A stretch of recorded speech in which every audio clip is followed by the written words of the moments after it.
નમસ્કાર દર્શક મિત્રો, જી ટીવી ગુજરાતી ન્યૂઝમાં આપનું હાર્દિક સ્વાગત છે। હવે જોઈશું સમાચાર વિગતવાર। પિતૃપક્ષ એટલે પિતૃઓને યાદ કરવાનો અને તેમના આત્માની શાંતિ માટે શ્રાદ્ધ વિધિ કરવાનો સમય। સમાજમાં એવા ઘણા અભાગી લોકો હોય છે જેમને કોઈ વારસદાર નથી હોતો અને તેમના અવસાન બાદ તેમનું શ્રાદ્ધ કે તર્પણ કરનાર કોઈ હોતું નથી। આવા બિનવારસી મૃતકો માટે સુરતનું અગ્નિદાહ સેવા કેન્દ્ર ઘણા વર્ષોથી પ્રેરણાદાયક કાર્ય કરી રહ્યું છે। વૈદરાજ ઓવારા ખાતે શાસ્ત્રોક્ત વિધિ કરવામાં આવી। અગ્નિદાહ સેવા કેન્દ્ર દ્વારા અશ્વનીકુમાર વૈદરાજ ઓવારા ખાતે 203 જેટલા બિનવારસી મૃતકોનું શ્રાદ્ધ કરવામાં આવ્યું, જેમાં તર્પણ, પિંડદાન, અન્ય તમામ ધાર્મિક ક્રિયાઓ વિધિવત કરાઈ। આ શ્રાદ્ધ વિધિ બાદ બ્રહ્મભોજનનું આયોજન પણ કરાયું।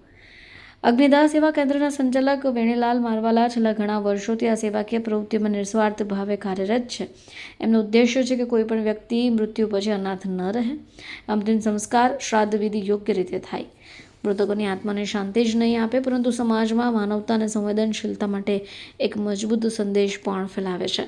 આ કાર્ય સમાજના એવા વર્ગ માટે આશાનું કિરણ છે જેમને મૃત્યુ બાદ પણ સન્માનપૂર્વક યાદ કરવામાં આવે છે। નમસ્કાર દર્શક મિત્રો, મારું નામ વેનીલાલ રસિકલાલ મારવાલા, અગ્નિદાહ સેવા કેન્દ્રના પ્રમુખ।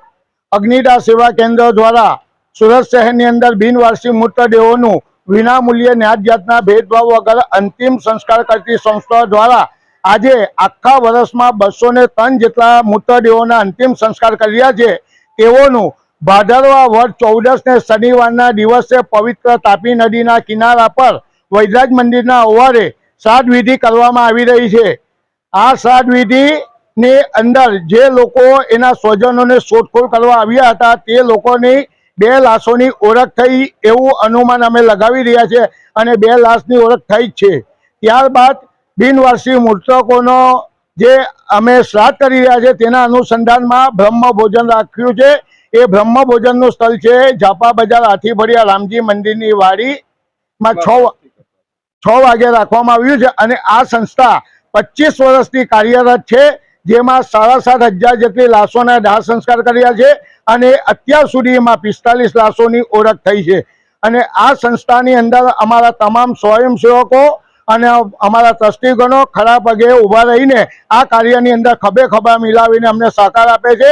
અને આ કાર્યની અંદર જે મહારાજ અમારા નિશાનભાઈ કુલદીપભાઈ મહારાજ આજે 25 વર્ષથી આ સંસ્થા સાથે સંકળાયેલા છે અને એ લોકો આ સંસ્થાને વિધિમાં પણ વિનામૂલ્યે સેવા આપી રહી છે।